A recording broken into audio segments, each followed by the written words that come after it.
A very good morning and welcome all of you to the daily news analysis for 4th of March 2025. So guys, in today's news analysis, we are going to talk about Supreme Court to examine plea against the IT rules for blocking the access of public to the information that might be damaging.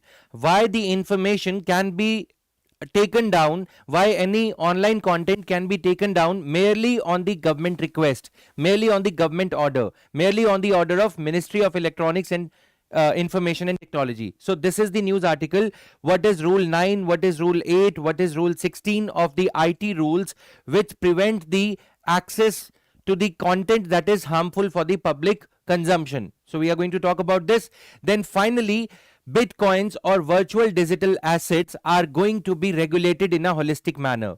While India in 2021-2022 sought to tax the Bitcoins and other virtual digital assets, but the complete holistic regime for regulating them, for giving them the legal sanctity was not there. So the dilemma was, even as the government was taxing the digital asset currencies, but the way to regulate them, whether they were illegal or legal, was not defined. That means when it came to taxing them, government said yes, we are going to tax them if they are caught. But whether they are legal or illegal, government's stand was ambivalent. Now, through the new this income tax bill 2025, government is seeking to regulate them in a holistic manner. What are the rights of the investors, how they are going to be taxed, whether they are going to be taxed in the manner the UK taxes them, or USA taxes them, or UAE taxes them. So we are going to see this in a holistic manner. Rest of the news articles are here. Supreme Court to examine plea against rules on blocking of online content without notice. So let's get started with this news article quickly. First of all, what is happening is online content creation is your fundamental right, is my fundamental right. The video you are watching is a part of my freedom of speech and expression under Article 19, Clause 1, Subclause A. Now the question is, can this fundamental right be denied or encroached upon or compromised merely because a ministry or the government does not like my content? Okay, so blocking of access. Some of the content, some of the videos, like we saw the recent controversy, Samir Raina, Ranveer Allahabadia, they are harmful for public morality.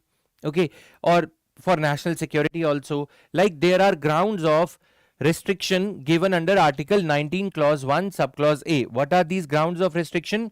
Public order, morality, then decency, okay, security of country, decency. Decency issue is going on in the public domain these days, Ranveer Allahabadia case. Then your security of the country, friendly relations with the neighboring countries and other countries, right? So these are the grounds. If on these grounds the government finds any content to be harmful for public, can that content be taken down without giving the due opportunity to the content creator? Right? As of now, what the government has been doing is, government has been informing only to the intermediary to take down the content. Okay, if the intermediary, for example, Facebook or YouTube, is told that quickly take down this content because this is harmful to the public, the access to that content, be it on Twitter, be it on Facebook, be it on YouTube, will be blocked altogether. Now you tell me, is it fair? Is it according to the principles of natural justice that a due opportunity, that at least a bare minimum opportunity should be given to the person who has created the content? Right? Why? Because this is a part of our freedom of speech and expression, as I said before. So that is why Rule 8 and 9, which give carte blanche powers to the government, blanket powers to the government to take down the content. Rule 8 says that government can place request either with the platform, okay, or with the content creator. So this option is given to the government, that government can either give the request for or direction for taking down the content to me, if it is my YouTube channel or my Twitter handle or X handle, right? Or to the platform owner, intermediary as we call it. Okay, the person who is mediating between me as the content uploader and you as the content consumers. Right? So if the direction is given to the platform owner, platform owner, out of the fear of being penalized, quickly takes down the content. Content creator in this scenario is left in lurch, is left in dilemma, is left without any option except to go to the court, etc. Right? So sometimes ago we used to share newspaper excerpts of the Hindu newspaper on Telegram channel, but then Hindu reported it to the court or Hindu reported it to Telegram, and Telegram channel will get deleted. But they should apply their mind. They should give an opportunity to us, the content creators, whether only the excerpts of the newspaper are being shared or the complete copy of the newspaper is being shared. Agreed? So if the complete copy is being shared, we are violating Copyrights Act, which is a complete violation, and hence the Telegram channel could be deleted. But if we are uploading the excerpts, correlating the excerpts with our own inputs, like in this case, this is a clipping from the newspaper, but my own inputs, my explanation adds an element of creativity to it, adds an element of, since I'm adding my inputs to it. So this is not a copyrights infringement. This is like by adding something to something, this is how the creativity is exercised. So that this rule 8 here, it leaves minimum scope for creativity to be asserted, for this creative freedom to be there. Why? Because government will give the request to intermediary, Facebook, etc., YouTube, etc., will quickly delete my video or anybody else's video simply because of the reason that intermediary will have to pay a hefty fine. Penalty would be imposed. In this process, the opportunity is not given to the content creator, which is a part of giving a right to hearing. Fair hearing is a part of Article 14, right to equality, principles of natural justice. Okay, content creator is not given the opportunity. Then worst part is Rule 9 says that even bare minimum amount of time shall not be given. Emergency clause. That means in no time the content needs to be taken down. The video needs to be deleted. Why? Because there is some emergency element to that video, which if allowed to be consumed by public will cause much more harm than other pieces of information, relative to other pieces of information. So that is why Rule 9, emergency blocking with minimal to no notice. Quickly you have to ban it. Okay, this is criticized as leading to arbitrary use. Now the problem with this Rule 9 is grounds for its usage as to what will constitute arbitrary usage are not mentioned in the Rule 9 or in the otherwise overall rules. Internet, this IT, information and technology rules are procedure and safeguards for blocking access of public to information. Which information? Which is harmful for the public. Okay, so these rules these rules were brought about by MeitY, Ministry of Electronics and Information and Technology, way back in 2009. Some new clauses that have been added, they are being challenged in the court right now by the law firms, Software Freedom Law Center. The names are not important here, okay, but if you can memorize the name, that is well and good. So this is there. Lack of due process. So consultation is not there, okay. Opportunity is not being given to the content uploader, content creator, as to why their information will not be uploaded. Now, opacity and confidentiality. Rule 16. Rule 16 facilitates blanket confidentiality. What does it mean? Government need not tell the reasons for placing the request for deleting a Twitter account, okay, or taking down a tweet which is anti-government. No reasons are to be given whatsoever. This is again antithetical against the idea of freedom of speech and expression given under Article 19, Clause 1, Subclause A. Right? So this is the problem. Government's exploitation of or language. What is the problem in Rule 8 and 9 is government can place the request for content deletion either with the content creator or with the intermediary. Okay, intermediary, as I said, out of the fear, it uses the safe harbor clause. What do we mean by safe harbor? I have explained it already. This is the safe harbor, that if it is Facebook or YouTube, because you are the creator, you are uploading the content for the consumers, consumer 1, consumer 2, consumer 3. Okay, Facebook is just a harbor. What is there in the ship of information of the content is not the responsibility of the safe harbor. Safe harbor clause is included in the law, is included in these rules so as to protect the harbors, like the platforms like Facebook, YouTube, Twitter, and the like. Okay, so Facebook will want to use safe harbor clause and delete the content immediately on the basis of the request, on the basis of the direction given by, let's say, Ministry of Home Affairs, Ministry of Electronics and Information and Technology. Okay, likewise India's IT in India's cyber security team. So when they place the request, immediately the content will be deleted without asking, without ifs and buts. Why? Because Facebook wants to save its own skin, its own game. That is why deleting 1%, 2% of accounts or content doesn't harm the Facebook's revenue, income. So that's the problem.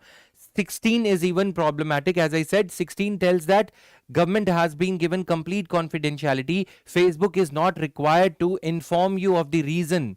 If I am the content creator, I uploaded the content, Facebook deleted my content or YouTube deleted my content, Facebook or YouTube are not given any reason by the government as to why this content by Jatin Verma, for example, or by anybody, Ranveer Allahabadi, etc., needs to be deleted.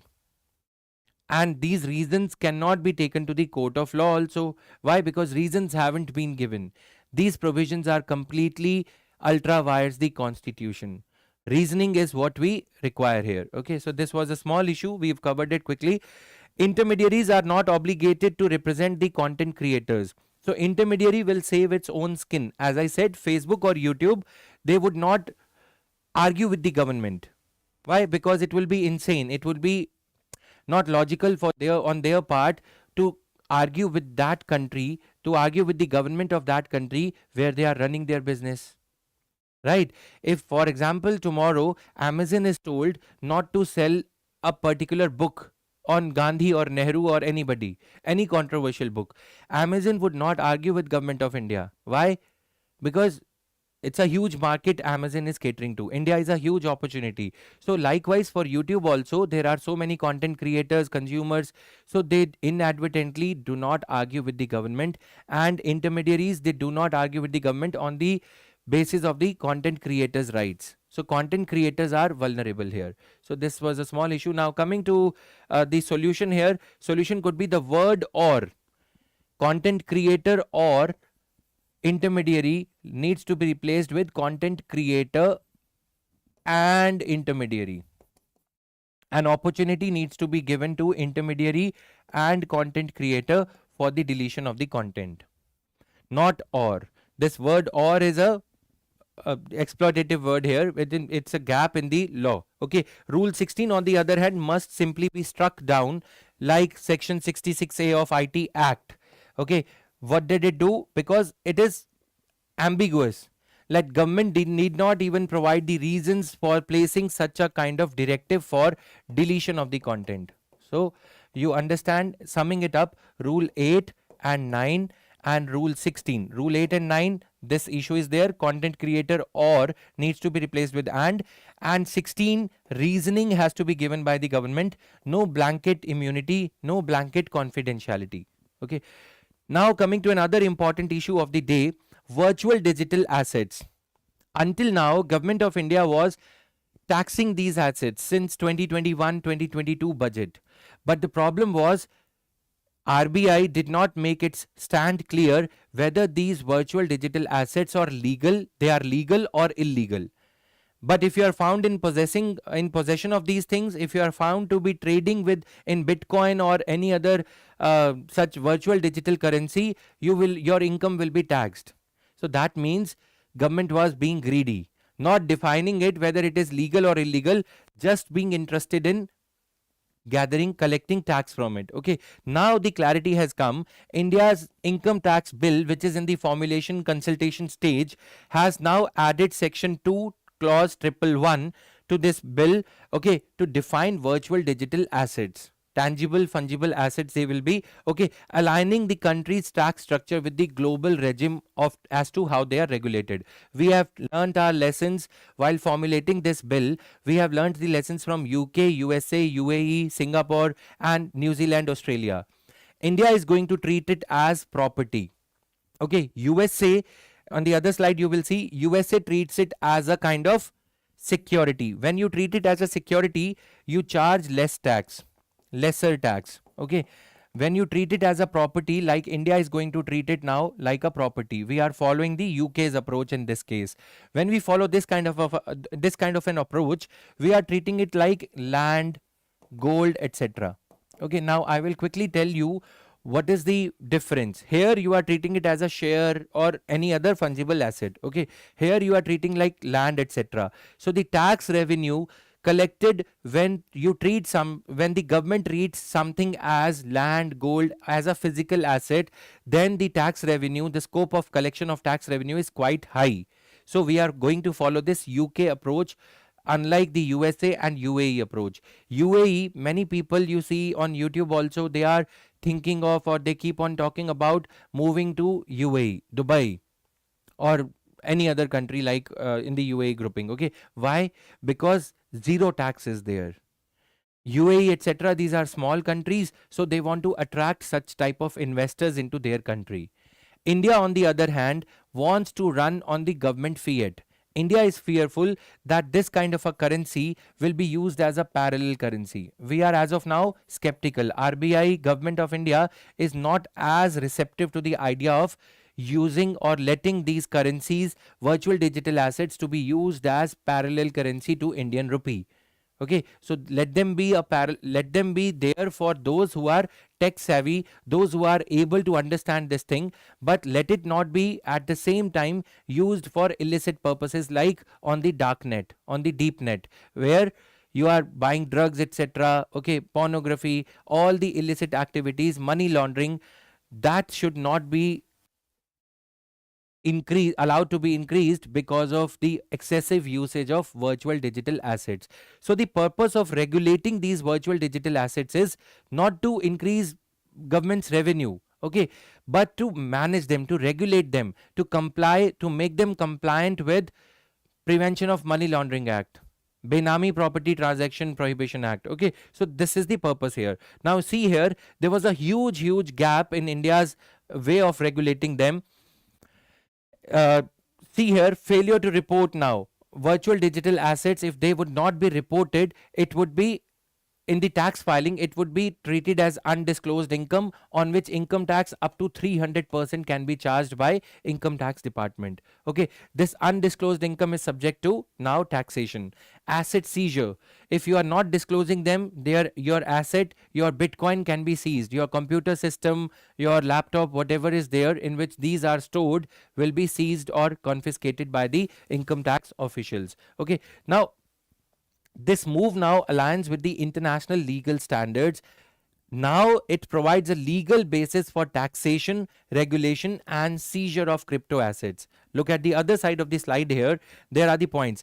This will lead to investor protection. If somebody is trying to commit some online fraud, investors will now be protected now that virtual digital assets, trading in them or making payment through these virtual digital assets is recognized to a great extent, if not fully. Okay, then market regulation, how the market goes up and down. If there is any madhabi bhuch here, will be caught. Enforcement mechanism, how we are going to enforce their storage in the e-wallets, in the Paytm type of wallets, that will also be taken care of. Then earlier there was a lack of standardized guidelines. Now we have guidelines in place, not only to tax them.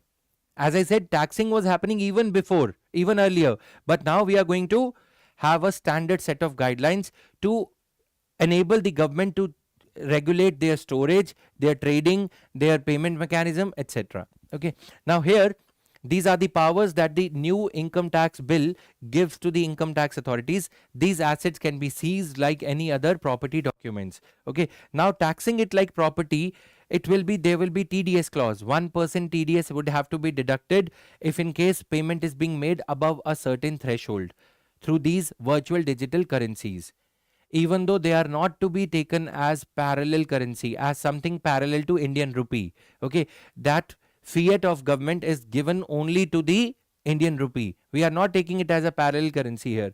Okay, expenses like mining of Bitcoin, transaction fee, platform commission, etc. cannot be allowed to be deducted out of the profit. For example, here is an illustration also, that if you bought some Bitcoins or any virtual digital assets for 10 lakh rupees and you sell it for 20 lakh rupees, so your profit is going to be 10 lakh rupees. any money that you spent on minus, let's say, trading fee, okay, minus mining of bitcoins. It is a tedious, very tardy process. Okay, these expenses would not be allowed to be deducted. That means complete 10 lakh rupees would be subject to either the capital gains tax, either long term capital gains tax or short term capital gains tax. If you hold such an asset for more than 1 year, then long term capital gains tax, which is at a lesser rate of 15%, is charged.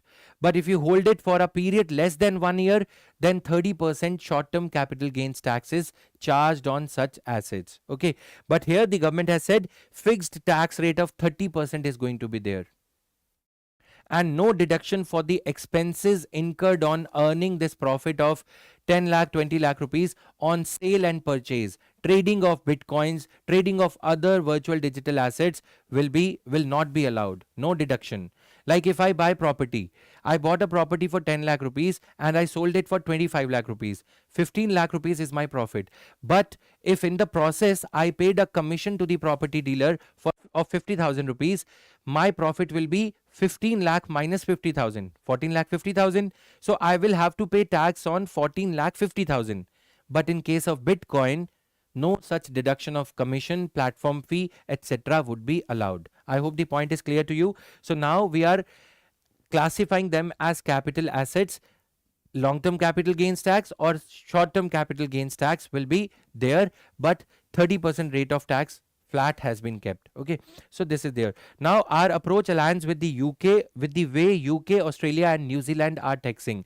We haven't given a lenient treatment like the US approach. No, we haven't given the treatment like UAE, zero tax. No, we have gone with the UK approach, where these type of assets will be treated as like any other property, your car, your property, your flat, your gold, etc. Right? Moving further, TDS will be applicable, deductions will not be allowed. These are points for your preliminary thing. Okay, once the law is passed, we will discuss it in detail once some editorial also applies. Okay, so this is there.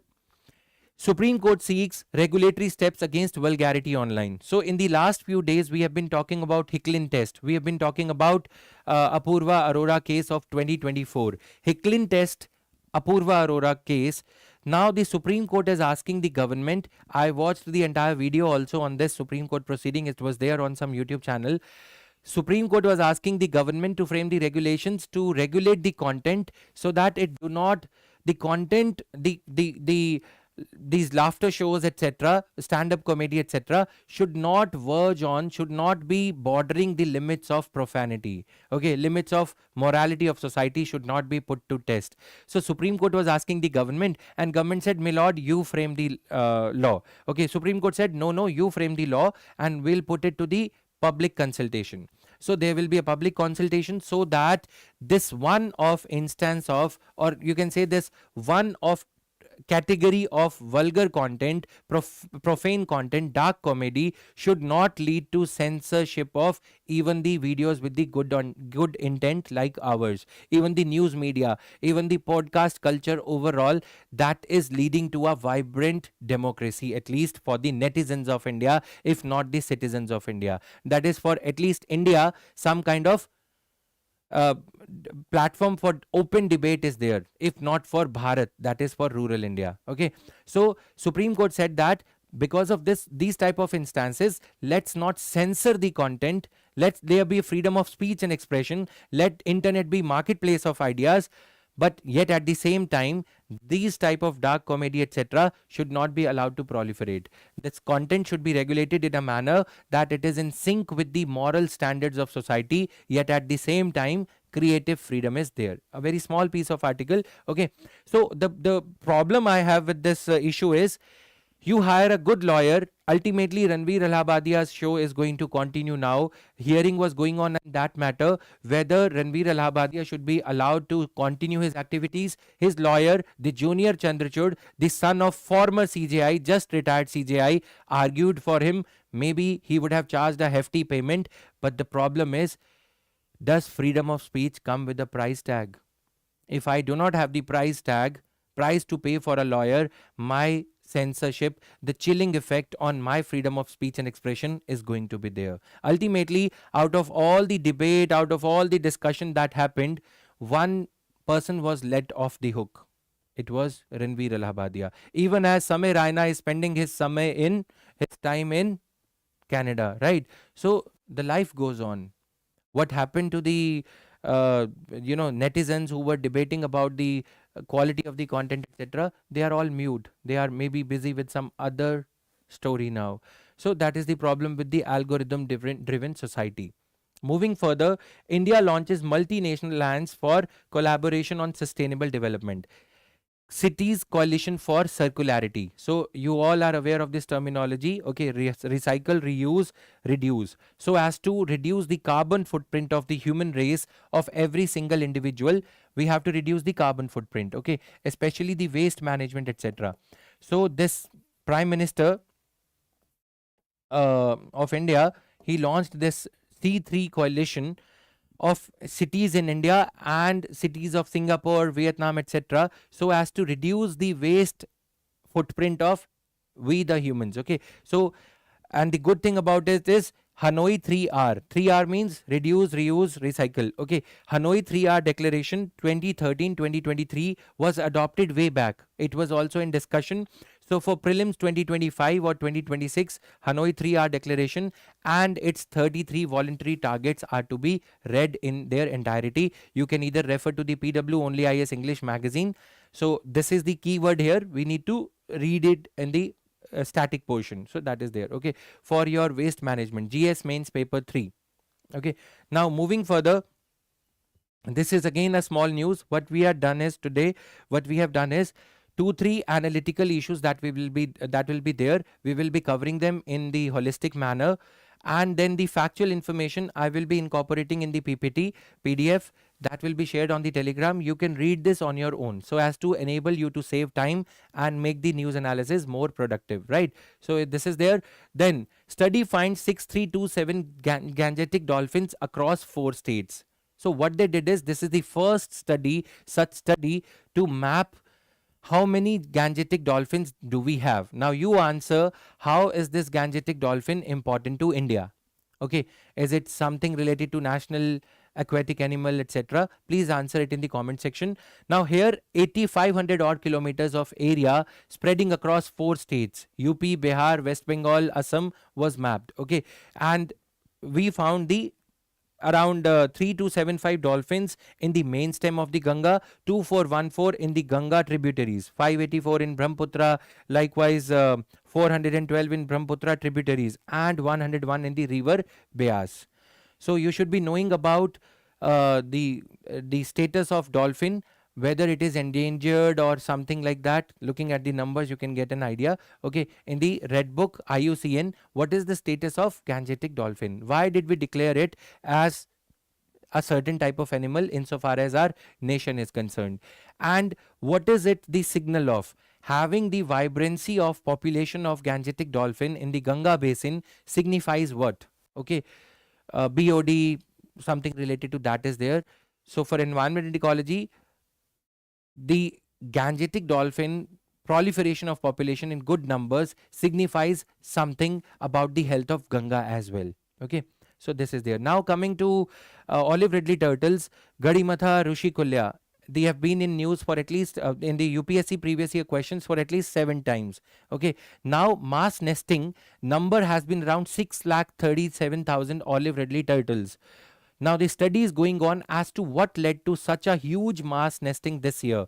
The reason is the rains in February were far lesser than the ones we have been observing in the last few years. So rain inhibits the nesting. Okay, there is a term which is called as aribada. Aribada basically means the mass nesting, not just the nesting. Okay, solitary nesting is one thing. Mass nesting that is observed in the case of olive Ridley turtles is the term, the aribada is the term used to signify the mass nesting. Okay, so in technical term it means the arrival in bulk. It is a Spanish term.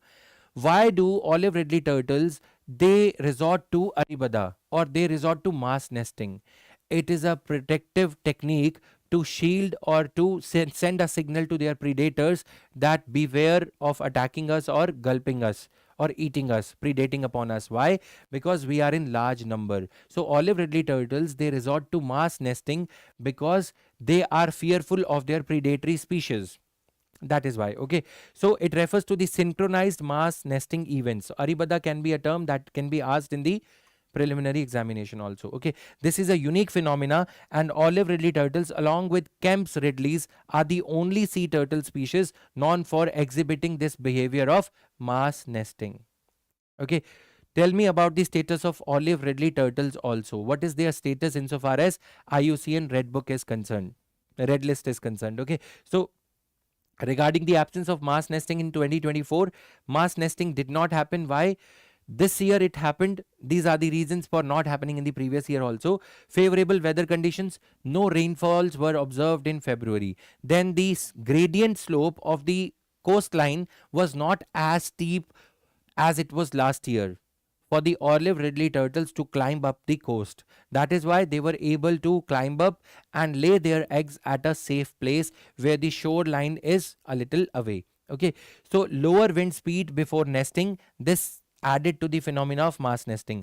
Low to moderate waves before nesting. Okay, if the wind speed is lower, then the water, the speed of the ocean current, or you can say the waves, would be less, so as not to evade away the eggs laid down by them. Okay, moderate southwestward current before nesting. So these are the reasons. These can be asked in the preliminary exam also.